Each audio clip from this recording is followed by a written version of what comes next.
if you are intellectually part of the situation, then you cannot analyze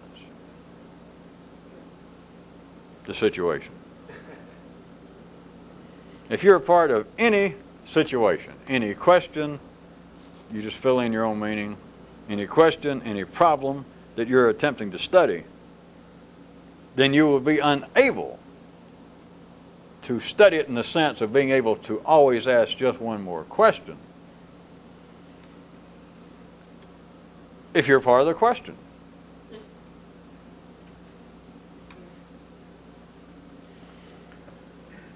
If you cannot, in the true sense, objectively, that is, impersonally, that is, you've got to be able to think somewhere outside of where the neural processes are taking place now. If you cannot truly always ask just one more question, then you remain part of the question you're attempting to answer. Which, for those of you that would like to leave early tonight, that about wraps up philosophy. Okay, if you want to really leave early, that does wrap up philosophy. And of course, all human thought.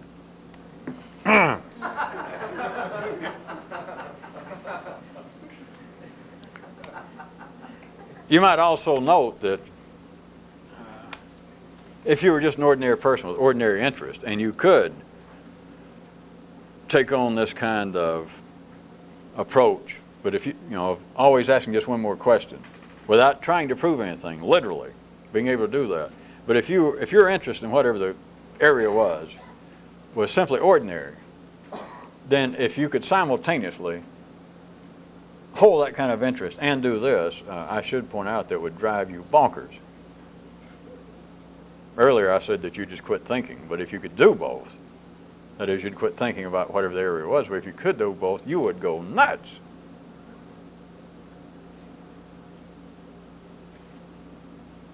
Okay. All right, I'll tell you why if you insist. The old ordinary crowd of neural Greeks lolling about the city would not put up with the intellect's inability to come to some conclusion, much less, may I say, any deliberate attempt not to do so. Now, if you'll jump back right quick, let's take the legend of Socrates, and that apparently this kind of thing took place out there. Do note what they did to that poor man. The city collectively, these other neural patterns, institutionally and collectively, finally had enough. Exhausted, almost driven nuts.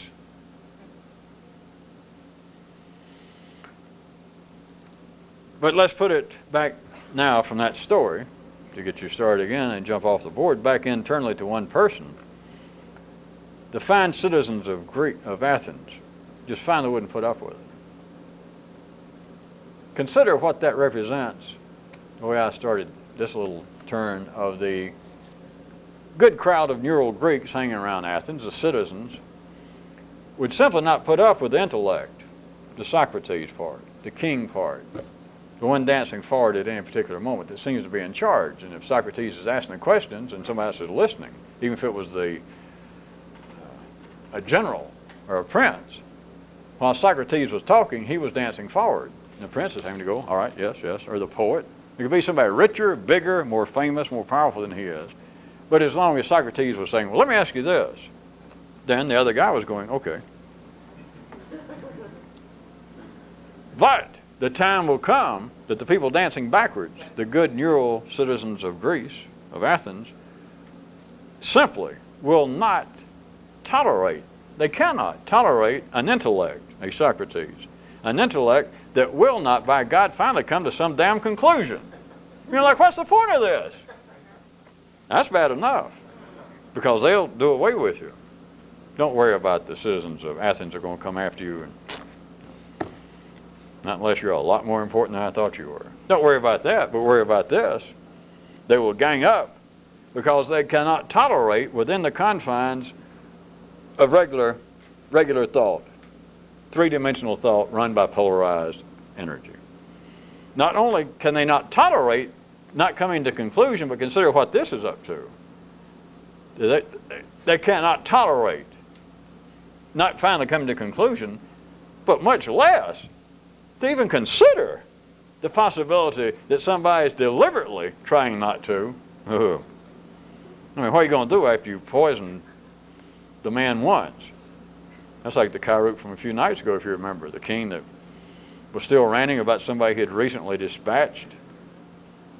One of his ministers pointed out, why don't you give it up? You killed a man once. You can't go back and hang him twice. I mean, you did what you did, and that's the end of it. And it made the king so mad to consider that one of his foes would deprive him of continual enjoyment that the king, if you recall, immediately invented memories and recollections. That's where those came from, according to that legend. So consider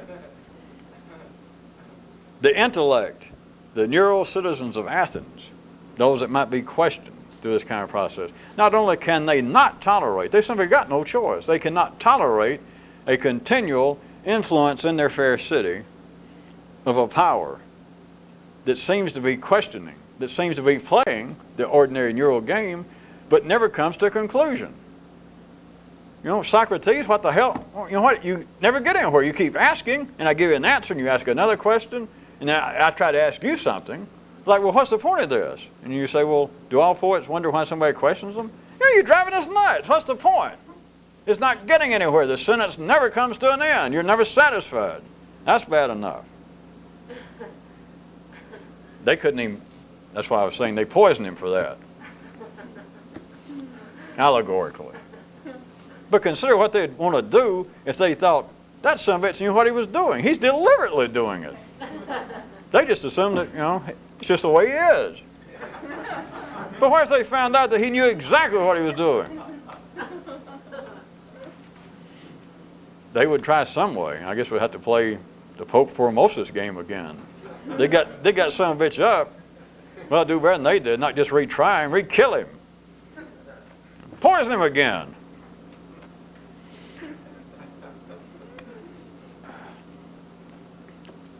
Your own intellect at the ordinary level, I'm not trying to, I don't mean this in any sort of dangerous way that's going to drive you nuts, because if you're not nuts already. But it cannot tolerate this. And I'm not saying it's going to turn you nuts.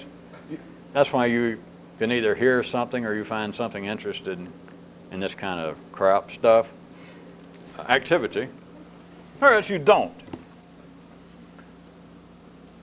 But the ordinary intellect, if we could reconfine, even more constrict three-dimensional reality and have somebody that really wasn't equipped for this and make them hear some of it, and forget it being between me and them or you and them, it would be internally. It would be their citizens, their regular neural activities, saying, what in the hell are you doing to me? You're driving me nuts, figuratively speaking.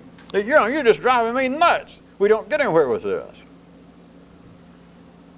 But the power of it is for a few people, whoever the hell they are. Nobody can pick them out. Nobody can recruit them. Is you're pushing into what would be life's greater tomorrow. You're pushing in one lifetime past the point of the facts here, that not that the facts going on as we know them in this city today are true or false. It's that you find out that whatever they are, they're going to change, because that is the nature of the factual world, is to change. That all facts, no matter great cosmic facts, great religious truths, all facts will finally fail. And so you're just pushing it in your one lifetime, that you got to be 20, you got to be 50, except you went in some other direction. That you don't care. It's not that, the kids are down the streets again, raising hell and trying to attack us, figuratively speaking, us old, wise, grown people whose hormones are real tired. And we're up here in the safety of our buildings. We're upstairs in the condos and upstairs in the halls of justice. And now there are those young fuckers down there raising hell again. Get them out of here. It's not only that you don't do that, but it's also not that you go, boy, they're on the right track. No, they're not. They're on the proper track, but they're on the right track. And so you're not proving that, well, I'm surrounded up here by all these old-timers. Everybody's all set in their ways and blah, blah, blah. They're set in their ways down there. It's that you're not proving that either one of them is right or wrong. But you can question them all, but it's on the basis that you know that everything's just right. You know that the limits are always being broken. You know that today is not tomorrow. If it is, we're all done for. If all facts are not going to finally fail, then we're going to fail. I don't mean as being unsuccessful. I mean sleepy time forever.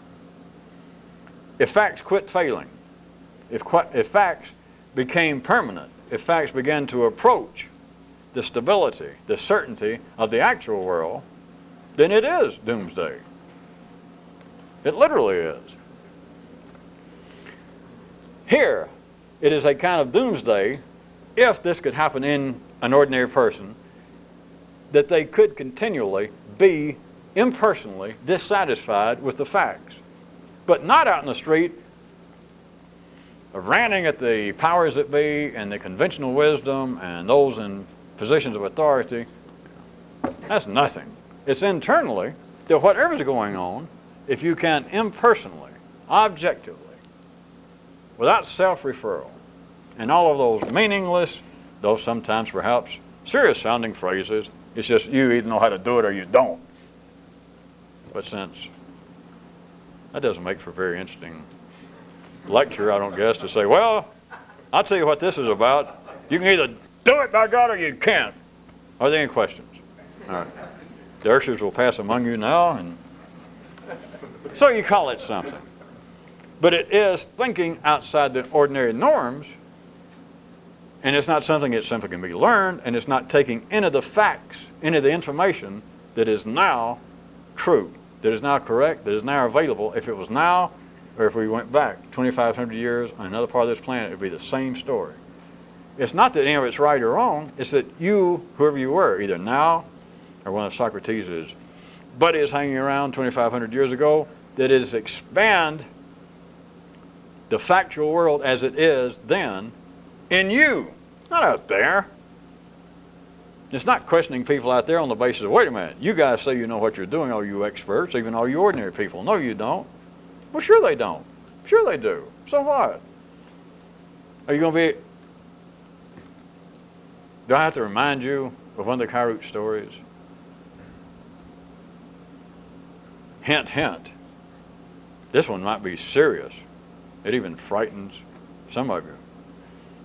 That one guy said that he heard a story, he heard a legend, that the great powers that be, the great forces, that every now and then to people that really think they're onto something, that they will make them see in a particular way the stupidity, the ironies of life, just to see if they're stupid enough to get mad about it.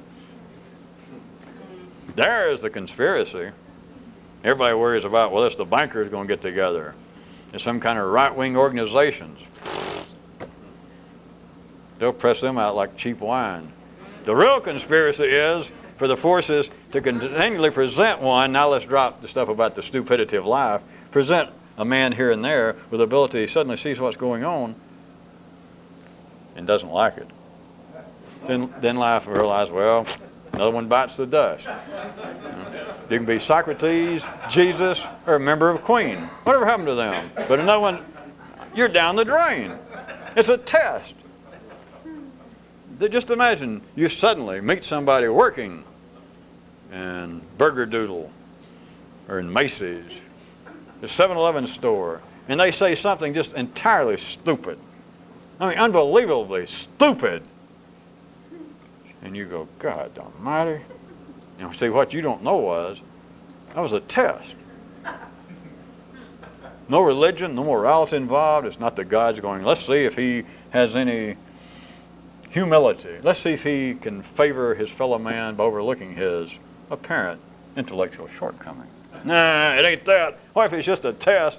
They just throw out this kind of stupid stuff to see if you go, God damn. Because if you do, let me be magnanimous about it. At best, you're as stupid as they are. That is, you're as locked as they are. You can't ask a question. Your question's already been asked. You're part of that which you're trying to study. You're saying, well, I'm trying to study life and to see if people know anything, if life's getting any better. But my God, I'm surrounded by dunder-headed Philistines. You're right, you are. I mean, surrounded just starts to describe your position. Fade to not just black, how about to a mauve? Or how about sort of an off blue, an aquamarine, if you'd fade to. And the music swells. Roll the credits.